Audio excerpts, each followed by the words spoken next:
शिक्षा मंत्री बोले तो भड़क गए शिक्षक संगठन, आर पार की लड़ाई का कर दिए ऐलान। जैसा कि आपको बता दें कि जब से 10 अनुमंडल का जिक्र किया गया है उसी समय से शिक्षकों में लगातार आक्रोश बढ़ता जा रहा है। जैसा कि आपको बता दें कि इस 10 अनुमंडल में आप जिस अनुमंडल में कार्यरत है उस अनुमंडल का ऑप्शन नहीं दे सकते हैं और अपने गृह अनुमंडल में भी नहीं दे सकते हैं, और जहां पर अगर शादीशुदा है, आपका ससुराल है जिस अनुमंडल है उस अनुमंडल का भी आप ऑप्शन नहीं दे सकते हैं। इसको लेकर लगातार शिक्षकों में आक्रोश बढ़ता ही जा रहा है। जैसा कि आपको कि भारत एक लोकतांत्रिक देश है और इस लोकतांत्रिक देश में लोकतांत्रिक तरीके से अपना अधिकार लेने के लिए सभी शिक्षक संघ एकजुट हो चुके हैं। तो आइए सबसे पहले सुन लेते हैं क्या कुछ कह रहे हैं शिक्षक नेता अश्विनी पांडे। लोग का डिमांड ये था कि जैसे महिलाओं के लिए तो चलिए कुछ हद तक ठीक है कि वो अपने पंचायत को छोड़ के, या फिर उसमें भी एक लोचा है कि जैसे आप पूरे नगर निगम को एक यूनिट मान रहे हैं, तो जो शहरी क्षेत्र में हैं, जो महिलाएं हैं जिनका घर है वो शहरी क्षेत्र में नहीं रह पाएंगी, एक चीज। दूसरा, आप अनुमंडल की जो बाध्यता लगाए हुए हैं, तो जहां एक अनुमंडल है वहां के लिए तो शिक्षा मंत्री जी ने कहा कि उसको 2 भाग में डिवाइड करके और ये किया जाएगा। पता नहीं कहाँ तक हो पाएगा, होगा कि नहीं होगा, मुझे नहीं लगता। मुझे तो लगता है कि सरकार ये ट्रांसफर पॉलिसी जो लाई है वो करना ही नहीं चाहती है, क्योंकि आप ऑलरेडी पहले बीएससीबी से एग्जाम लेके आपने प्रमाण पत्र दे रखा है लोगों को, उसमें अंकित है कि आपको कौन सा जिला अलॉट हुआ, उसमें छेड़छाड़ करना, फिर से नया अनुमंडल ला के जोड़ देना, ये गलत है। अगर सरकार की मंशा होती, आप चाहते भी हैं कि शिक्षा में सुधार हो और थोड़ा सा डिस्टेंस मेंटेन हो, लोकल इन्वॉल्वमेंट ना हो, तो आप ये चीज प्रखंड में कर सकते थे कि आप जिस प्रखंड के हैं उस प्रखंड में आपकी पोस्टिंग नहीं होगी, और दूसरा कि आप जहाँ पदस्थापित हैं उस प्रखंड में नहीं देंगे आपको, और उसके बाद आप ऑप्शन ले लेते तो लगभग लोग संतुष्ट भी होते और मुझे लगता है कि सारी समस्याओं का समाधान भी रहता। तो अब शिक्षा मंत्री जी क्या बोल रहे हैं, क्या उसमें सुधार हो पाता है का मतलब अभी इस पे कुछ बोल पाना लग नहीं रहा है कुछ मतलब बहुत सकारात्मक। अब देखते हैं हम लोग, इसके लिए तो पोर्टल खोलना होगा। सबसे बड़ी चीज ये है कि एसीएस महोदय और शिक्षा मंत्री जी जो बोलते हैं उससे भी बढ़ के इनका सॉफ्टवेयर काम कर रहा है। जिस अनुमंडल में पोस्टेड हैं वहां नहीं अप्लाई कर सकते, आप जहां के हैं मतलब अपने गृह अनुमंडल में नहीं कर सकते, आप ससुराल को भी लपेट रहे हैं। मतलब अगर पुरुष शिक्षक हैं तो उनका जहां ससुराल होगा, उनकी जहां शादी हुई होगी, उसको भी आप ये कर दे रहे हैं। तो ये समझ से परे है, मतलब क्या करना चाहती है सरकार, क्या करना चाहता है विभाग, ये समझ से परे है। आप मेंटली टॉर्चर करके कुछ नहीं कर सकते, शिक्षकों को थोड़ा सा खुशनुमा माहौल देना भी होगा। हम लोग सरकार के सभी फैसलों का स्वागत करते हैं, स्वागत करते रहे हैं जो सकारात्मक रहा है। शुरू से सक्षमता भी आई हुई थी तो सबसे पहले आगे बढ़ के उसका समर्थन करने वालों में से हम लोग थे।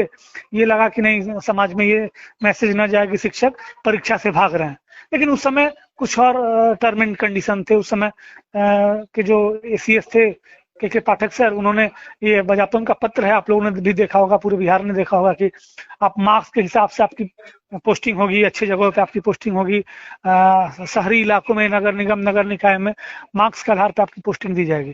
तो ये सारी चीजें थी, अचानक से इसमें बहुत सारी चेंजिंग हुई है। तो अब शिक्षा मंत्री जी ने जो बयान दिया है उसको हम लोग देख रहे हैं, और क्या संशोधित होता है, तो मौखिक उन्होंने बयान दिया है, अप्लाई करते समय क्या संशोधन हुआ है, क्या इसमें कुछ चेंजिंग आ रहा है क्या, ये सब देखने के बाद ही इस पे बहुत विस्तृत रूप से हम लोग कुछ बोल पाएंगे। नहीं ठीक, लोकतांत्रिक देश है भारत, और यहाँ पे अपने अधिकारों के लिए, अपने डिमांड्स के लिए फुल प्रूफ हम लोग को राइट्स मिला हुआ है।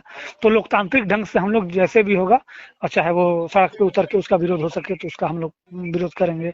सदन में विपक्ष है, सत्ताधारी दल के लोग भी जो हमारे समर्थन में रहते हैं, जिनको लग रहा है कि नहीं भाई यह न्यायपूर्ण हुआ है, तो हम लोग उनके यहाँ भी खटखटाएंगे दरवाजा, उनके पास भी सदन चलने वाला है, वहां भी जाएंगे, और अगर जरूरत पड़ी तो हम लोग कोर्ट की तरफ भी रुख करेंगे। मतलब आप जब एक बार गेम ऑन हो गया, नियमावली आपने बना दी, गेम ऑन हो गया, मतलब आपने सक्षमता ले लिया उन शर्तों पे जिस पे हम लोग सहमत थे, उसके बाद बीच में आप मॉडिफिकेशन कर रहे हैं नियमावली के नाम पे, और मॉडिफिकेशन करके ये अनुमंडल वाला और बाकी चीजें उसमें जबरदस्ती घुसाया गया है, तो इसको तो हम लोग कोर्ट में भी चैलेंज कर सकते हैं।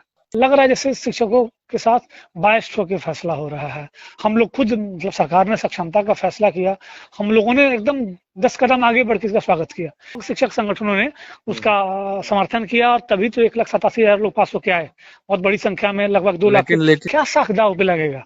माननीय मुख्यमंत्री जी संवैधानिक पद पे बैठे हुए हैं, बिहार के इतने बड़े नेता हैं, सर्वमान्य नेता रहे हैं, और इतने दिनों तक से बिहार में वो रूल करते आए हैं, और उनके बातों को लगभग नियम माना जाता था अभी तक, कि उन्होंने जो कह दिया वो नियम ही है, और उनकी चीजें इम्प्लीमेंट नहीं होती है तो हम शिक्षकों के लिए थोड़े ये हास्यास्पद है। ये तो माननीय मुख्यमंत्री जी को और सत्ताध्यक्ष से सरकार तक दोनों एक दूसरे के परस्पर मतलब सहयोगी हैं। सरकार और सरकार से ही विभाग चलती है, विभाग ही रिपोर्ट करती है सरकार को, तो इसमें दोनों की सहभागिता होगी। और मुझे लगता है कि करना ही नहीं चाहते हैं, ये होगा ही नहीं। आप देख लीजिएगा ट्रांसफर पोस्टिंग, इस पे इतना केस हो रहा है, क्या हो रहा है। अगर सरकार और विभाग मतलब साफ गोई से साफ मंशा रखता है तो बहुत बड़ा संशोधन नहीं है। आप अनुमंडल की जगह पे प्रखंड लगाइए और सब लोग खुश हो जाएंगे, और जिसको जो जिला अलॉटेड है पुरुष शिक्षकों को, उनको वहीं पे उसी जिले में पदस्थापित करिए। भले आप ये अनुमंडल की जगह पे प्रखंड का ऑप्शन ले लें, हम लोग उसका मतलब स्वागत करेंगे और एक शब्द कोई इसमें विरोध नहीं होगा। सरकार से भी भरोसा है। एसीएस महोदय भी हमारे काफी संजीदा और गंभीर व्यक्ति हैं, और माननीय मंत्री जी भी अधिकारी भी रहे हैं, जनप्रतिनिधि भी हैं, और मुख्यमंत्री जी भी काफी सजग व्यक्ति हैं। तो उनको लगेगा पुलिस से, अभी मैंने देखा इंटरव्यू में आपने जो क्लिप भेजा था उसमें, कि पुलिस से कंपेरिजन कर रहे हैं, तो पुलिसिंग और टीचिंग दोनों अलग चीज है, दोनों को आप एक साथ नहीं मर्ज कर सकते। बिल्कुल कोऑपरेट करेंगे। कौन चाहेगा कि बिहार की स्कूली शिक्षा ना सुधरे? आप ही बताइए, अनुमंडल वाला प्रैक्टिकल है क्या? आपने अनुमंडल की बाध्यता में ससुराल को क्यों लपेट लिया? ससुराल से क्या लेना था? किसी एक प्रखंड में, किसी एक पंचायत में आपका ससुराल होगा। अनुमंडल कितना बड़ा होता है, 6, 7, 8 पड़ता है। तो ये मतलब कहीं से व्यवहारिक है ही नहीं, इसको सोचा ही नहीं गया है। तो मुझे अपने एसीएस पे, मुझे अपने मुख्यमंत्री पे और शिक्षा मंत्री पे भरोसा है कि समय रहते वो लोग जरूर इसमें संशोधन करेंगे और सब चीजें अच्छी होंगी। और भगवान से हमारा प्रार्थना रहेगा कि ये ट्रांसफर हो जाए। बहुत शिक्षकों की नीड है, बहुत वर्षों से इसकी डिमांड रही है। चलिए, तो अभी आप सुन रहे थे शिक्षक नेता अश्वनी पांडे का ऑडियो क्लिप। उस ऑडियो क्लिप में उन्होंने स्पष्ट शब्दों में कहा कि विभाग और सरकार जो है गुणवत्तापूर्ण शिक्षा में सुधार नहीं लाना चाहती है और नहीं शिक्षकों को ट्रांसफ़र करना चाहती है। लगातार शिक्षकों को परेशान किया जा रहा है।